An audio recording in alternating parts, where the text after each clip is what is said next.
안녕하세요. 워싱턴 윤준혜의 윤주입니다. 오랜만에 한국에 시집가서 살고 있는 친구에게 연락이 왔어요. 친구는 저에게 시어머님 욕을 많이 해요. 멀리 있는 저에게 하면 새어나갈 일이 없을 것 같아서겠죠? 지난 어버이날에 시어머님 모시고 온천 갔다 왔거든. 그냥 용돈으로 드리려고 했는데 어머님이 웬일로 함께 놀러 가자고 하시더라. 내가 시간이 좀 많았으면 제주도라도 가려고 했는데 회사 일정도 빠듯하고 해서 그냥 1박만 하고 온천 갔다 왔어. 그래? 그래도 요샌 시어머니하고 사이가 꽤 좋은가 보네. 둘이 여행도 다 가고. 그럼 내가 김씨 집안 사람이 된 게 20년이 넘었는데 우리 어머니도 많이 늙으셨다. 예전처럼 까랑까랑 하시지도 못해. 우리 어머님 뭘 하시는 줄 아니? 우리 아가씨가 재작년에 결혼했잖아. 그때 결혼 혼수 문제로 사돈집하고 말이 좀 많았었나 봐. 나는 몰랐는데 원래는 반반 결혼하기로 했는데 아가씨 사돈댁 집에서 남편이 직업도 좋고 집안도 좋은데 여자 쪽이 좀 딸리는 거 아니냐면서 반반 결혼은 너무 자기네가 손해보는 것처럼 말했다나 봐. 진짜? 무슨 그런 사람들이 다 있냐? 자기네들이 좋아서 하는 결혼인데 무슨 비즈니스야? 야, 그게 중요한 게 아니야. 내 얘기 끝까지 들어봐봐. 그래서 너네 쪽에서 뭐 더 많이 혼수를 해가기라도 한 거야? 결국은 아가씨가 자기 모아둔 목돈으로 시댁에 차 한 대 해드렸다나 뭐 그랬대. 그런데 우리 어머니 그 얘기 나한테 하시면서 입에 거품 무시고는 사돈댁을 욕하는데 나 완전 어이없었던 거 있지? 어머, 나 이제 기억났어. 너 시집갈 때 너네 시어머니가 너한테 똑같이 그러셨었잖아. 나도 어렴풋이 기억나는데 그때 시어머니가 너 따로 불러내서 혼수 해올 리스트 쫙 적어서 그대로 다 해오라고 하시고 심지어 뭐 현금으로 1억인가 2억인가 따로 준비하고 했었잖아. 그때 너 막 울고. 그치, 너 기억하는구나. 자기가 했던 건 그대로 돌려받은 거지 뭐. 너무 기가 막히지 않니? 자기가 그렇게 한 건 괜찮고 남이 똑같이 그렇게 하니까 몹쓸 사람들 취급하고. 그래서 내가 말했지. 어머니도 저한테 그러셨잖아요. 라고 했더니 얘는 무슨 그게 같니?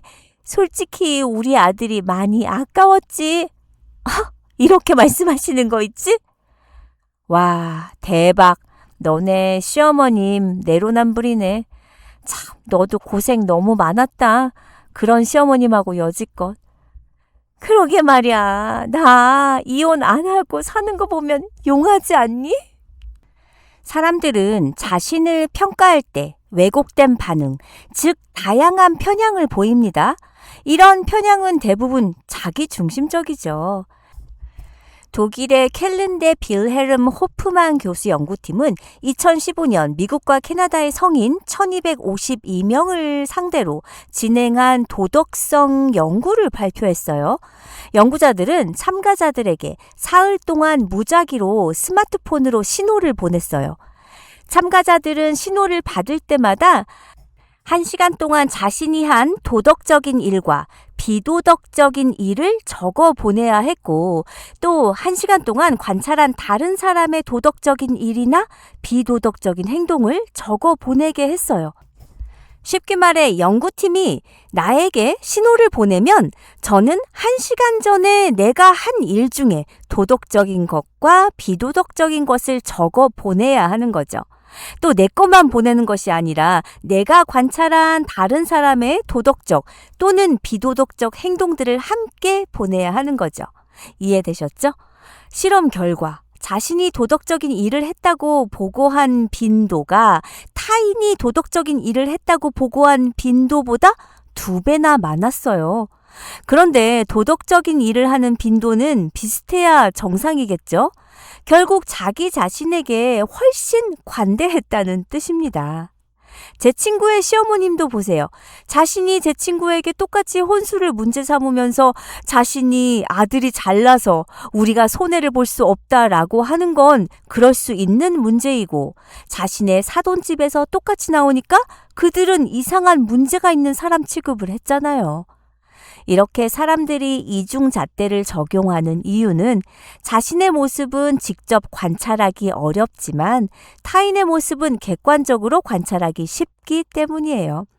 그래서 나타나는 현상이 자기 행동은 상황 탓을 하고 남의 행동은 그 사람 탓을 하는 겁니다. 예를 들어 자신의 시험 성적이 잘 안 나오면 그 원인은 공부를 충분히 안 해서, 내가 똑똑하지 않아서 라고 생각하기보다는 이번에 시험 문제가 너무 어렵게 나왔기 때문에 라고 생각합니다. 반면 다른 사람이 성적을 잘 못 받으면 매일 놀아서 라고 생각하는 거죠. 남이 노는 건 내 눈에 잘 보이지만 내가 얼마나 놀았는지는 객관적으로 평가하지 못하니까요. 내로남불이라는 뜻 너무 잘 아시죠?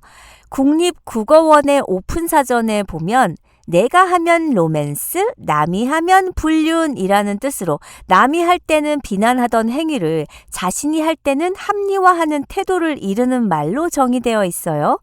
기혼자가 본인의 배우자가 아닌 다른 사람과 서로 부적절한 관계를 맺는 간통 관계를 내가 하면 로맨스이지만 남이 하면 불륜이라고 생각하는 걸 비꼬는 용어죠.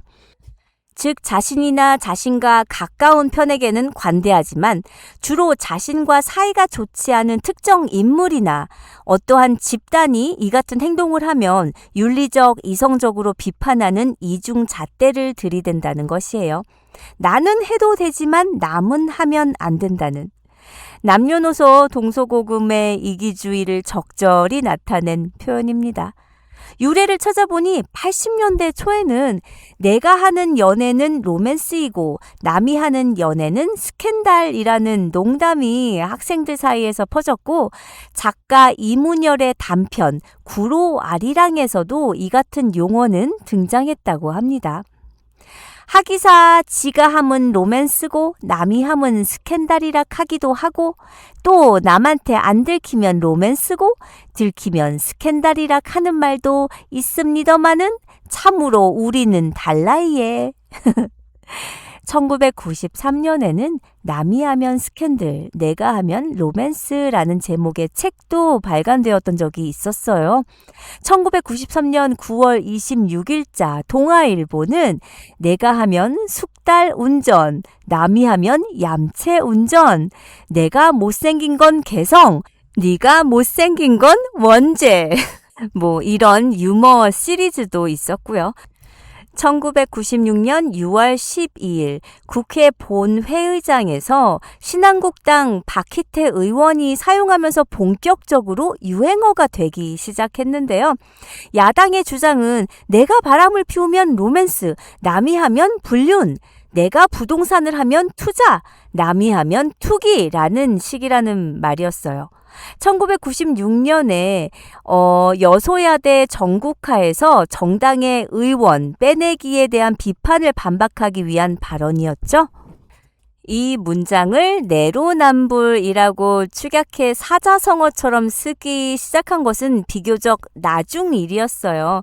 저는 정말 사자성어로 알고 있었다니까요. 2004년 4월 한 블로그에 이러한 용례가 보이며 대한민국 정치권에서 사용된 것은 2009년 10월 당시 조전혁 한나라당 국회의원이 전북지역 국감에서 야당 의원들이 교육정보공개법을 위반한 것을 지적하면서 이 같은 행동은 내로남불식의 행동이다 라고 지적한 것으로 국감장 내 교육 관계자들이 이색적인 신조어를 만들어냈다고 수군거리기도 했었죠. 1996년에 방영했던 드라마 애인 기억나세요? 당시 30%에 육박하는 높은 시청률로 인기를 모은 MBC 미니시리즈 애인에서 시청자들은 드라마 속의 주인공을 나와 대비시키며 대리만족을 얻고 있다고 신문에서 보도를 했어요. 불륜 드라마였는데, 네, 딱 내로남불이었죠? 제가 지난주 아들을 학원에 데려다 주려고 갔는데 노란불에 급정거를 하게 된 거예요. 뒷차가 놀랐는지 빵 소리와 함께 저도 놀라고 아들도 놀라고 무슨 신호가 이렇게 빨리 바뀌어. 큰일 날 뻔했네. 라며 괜한 신호등을 탓했어요. 그런데 어제 가게에서 오는 도중 앞차가 급정거를 했는데 정말 박을 뻔했거든요. 저도 모르게 크락션을 빵 눌러대면서 미쳤나봐. 운전을 왜 저렇게 못해. 그런 경험 있으시죠? 아마 남성분들은 특히 많으실 거예요. 만약에 운전 중에 갑자기 앞차가 급정거했다고 가정해 볼 때, 그러면 저 사람 운전 실력이 왜 저래? 성격이 진짜 안 좋은가 봐. 운전은 인격인데. 이런 식으로 생각하지 않나요? 다른 사람에 대해서 볼 때는 그 사람에 대한 성격이나 내재적인 문제로 금방 원인을 돌리지만 반대로 내가 급정거하고 뒷사람이 놀랄 경우는 내가 뭘 잘못했다기보다는 앞에 신호가 빨리 끊겨서 라고 말해요. 앞서 말씀드린 대로 인간은 기본적으로 자신의 행동에 더 관대합니다. 나를 평가하는 잣대와 남을 평가하는 잣대가 다르기 때문인데요. 이를 심리학에서 이중잣대라고 부릅니다. 잘 되면 자기 탓, 못 되면 조상 탓이라는 말도 심리학적 근거가 있어요. 이기적 편향 또는 자기 고양적 편견이라고 하는데요.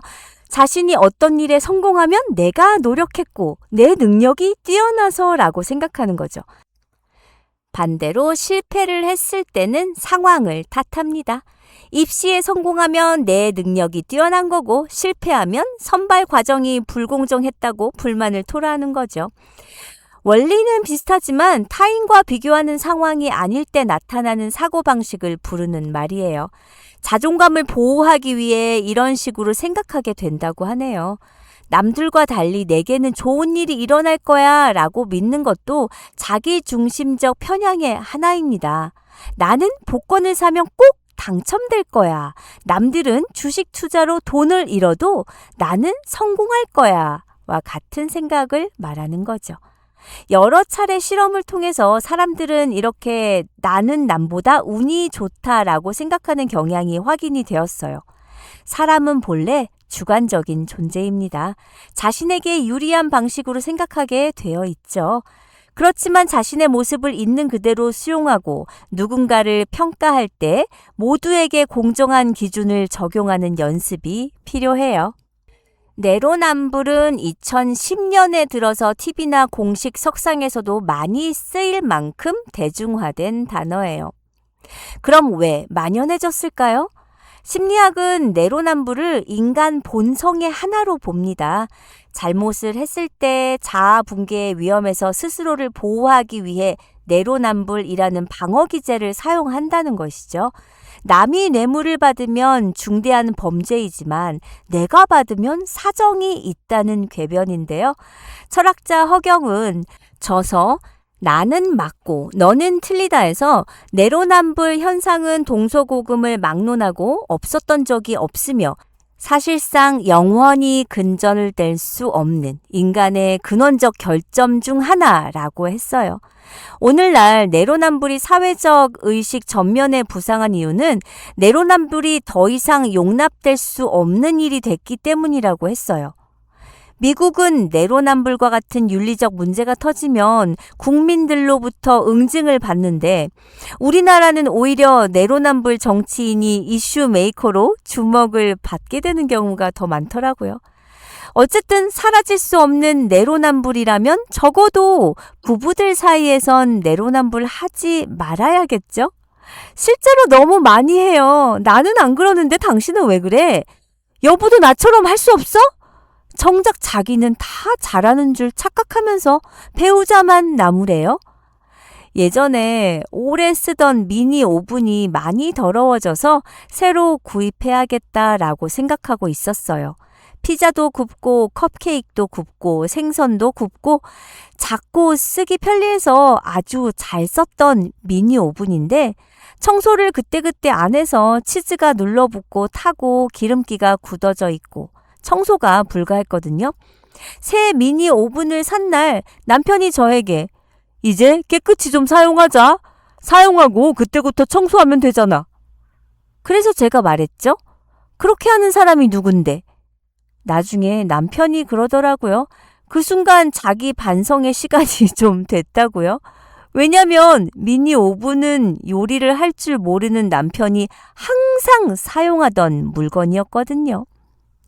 내가 한 행동은 이유가 있고 배우자가 한 행동은 고쳐야 할 대상이 되는 경우가 많아요.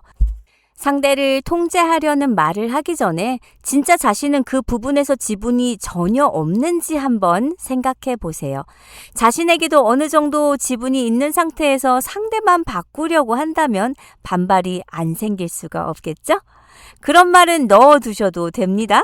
부부싸움의 발화점은 생활하면서 도처에 깔려 있지만 이런 애매한 말만 넣어두어도 발화점을 상당히 줄일 수 있고 그러면 그만큼 더 행복해집니다. 우리는 다음 시간에 만나요.